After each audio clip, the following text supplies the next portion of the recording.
ગુજરાતના મુખ્ય મહાનગરોમાં સ્થાનિક સ્વરાજની ચૂંટણી યોજવાની છે ત્યારે આ ચૂંટણીમાં ઓલ ઇન્ડિયા મજલિસ એ ઇત્તેહાદુલ મુસ્લિમની પાર્ટીના નેતા અસાઉદ્દીન અવાસીની આદેશમાં બાદ ગુજરાતમાં પોતાના ઉમેદવારો ઉતારવાના માટેની રણનીતિ તૈયાર કરી રહી છે જેને પગલે આજરોજ પાર્ટીના નેતાઓ સુરત ખાતે આવ્યા હતા। એક પત્રકાર પરિષદ યોજી હતી। સુરતના અઠવાલાઈ સ્થિત સર્કિટ હાઉસ ખાતે યોજાયેલા પત્રકાર પરિષદ દરમિયાન AIM પાર્ટી નેતા સૈયદ મોહમ્મદ જલીલ સાહેબે જણાવ્યું હતું કે આવનારી ગુજરાતની મહાનગરોની ચૂંટણી હોય કે પછી અન્ય ચૂંટણીઓમાં પાર્ટી તરફથી ગુજરાતમાં સંપૂર્ણ તાકાતથી ઉમેદવારોને ઉતારવામાં આવશે। માટે આજ રોજ ખાતેના કાર્યકરો અને નેતાઓ સાથે પણ બેઠક કરવામાં આવી છે। આગામી દિવસોમાં પાર્ટી નેતા અસાઉદ્દીન આવેસી પણ ગુજરાતની મુલાકાતે આવવાના છે જે માટેની તારીખ પણ નક્કી કરવામાં આવશે। વધુમાં તેમણે જણાવ્યું હતું કે દરેક ક્ષેત્રના લોકોને હમણાં સુધી ભાજપ કે કોંગ્રેસ કે પછી આપ પાર્ટીના નેતાઓની મજબૂરીમાં વોટિંગ કર્યું છે।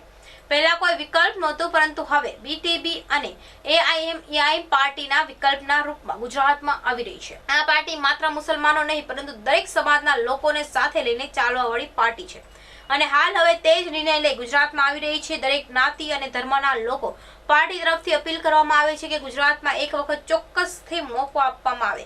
ગુજરાતમાં સ્લમ અને ગરીબ વિસ્તારના લોકોને કઈ રીતે મદદ કરી શકાય અને એજ્યુકેશન આપી શકાય તે માટે પાર્ટીએ ગુજરાતના પગોસરો કરવાની માટેની तैयारी शुरू करी है। असद अवैसी साहब अभी गए हुए हैं। देखिए, एक बात आपने समझ लेना चाहिए कि अब राजनीतिक पार्टियां जो है वो MIM पार्टी को बहुत हल्के में नहीं ले रही है।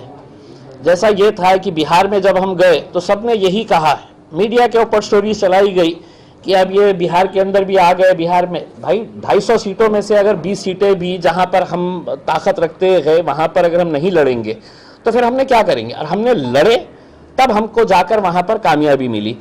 70 सीटें कांग्रेस ने लड़ी, कितने जीती आप भी अच्छी तरह से जानते हैं। अब पश्चिम बंगाल के अंदर अगर ममता बनर्जी को ये लगता है कि MIM की कुछ तो भी ताकत है और हम कुछ है बोलकर आज अपने भाषणों के अंदर ममता बनर्जी कहती है, किसी का डर जब होता है कि भाई ये ताकतवर प्लेयर हमारे पास आ रहा है तो आप उसकी दखल लेते हैं। ममता बनर्जी का आप भाषण सुन लीजिएगा, प्रेस कॉन्फ्रेंस सुन लीजिएगा कि ये क्यों आ रहे हैं, ये आ गए तो ऐसा हो जाएगा वैसा हो जाएगा। आपको अगर लगता है कि अगर आपका एक वोट बैंक अगर दूर जा रहा है तो आपने ये बात करना चाहिए, सोचना चाहिए।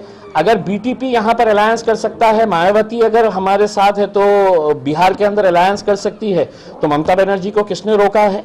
लेकिन ये है कि ये राजनीतिक पार्टियों ने ये समझ लिया है कि मुसलमान वोट हमारी जागीर, इसको कोई हाथ नहीं लगाना करके, ये तो हमारी जागीर है करके, इसमें असद अवैसी हिस्सा इसमें से हिस्सा कैसा ले रहा है करके। तो ये जो सोच है, ये सोच है तो इनको बदलनी चाहिए। उसमें हम सिर्फ मुसलमानों के वोट ले रहे हैं ऐसा नहीं है, बहुत सारे नॉन मुस्लिम वोट भी हमारे साथ जोड़ रहे हैं। ये चीज लोगों को खतरा रही है कि अब ये ऐसा कैसा ये बदलाव आ रहा है। इलेक्शन आ रहा है ना, ममता जी को समझ में आ जाएगा कौन किसका एजेंट है करके। उसमें अब अगर हम हमारा एजेंडा, हमारी पॉलिटिकल पार्टी, अगर आप ये कहेंगे कि नहीं अवैसी साहब ने जहां पर भी इलेक्शन लड़े हैं वहां के जो राज्य के हेड है उनसे जाके इजाजत लेके आए। अब हम गुजरात में आ रहे हैं तो हम मोदी साहब के पास जाएंगे और पूछेंगे मोदी जी हम लड़ना क्या इलेक्शन करके। हम बिहार में जा रहे हैं तो हमने वहां पे जाके तो लालू प्रसाद से इजाजत लेना कि साहब हमने लड़ना क्या। पश्चिम बंगाल में जा रहे हैं तो ममता बनर्जी से हमने लिखित में लेना क्या कि ममता जी हमने इलेक्शन लड़ना क्या करके। हमारी राजनीतिक पार्टी है, हमारा एजेंडा हम तय करेंगे, कहां जाना है, कहां लड़ना है, कितने सीटें। और ये जो सवाल है, अब ये सवाल ना तो लोगों को हजम होता है कि भाई इन्हों गए तो इनका नुकसान होता है, इसका फायदा होता है। हमने 70 सालों तक गैरों के फायदे के बारे में सोचे, अब हम हमारे फायदे के बारे में बात कर रहे हैं। बस खुली बात है। ब्यूरो रिपोर्ट, आजाद न्यूज, सूरत।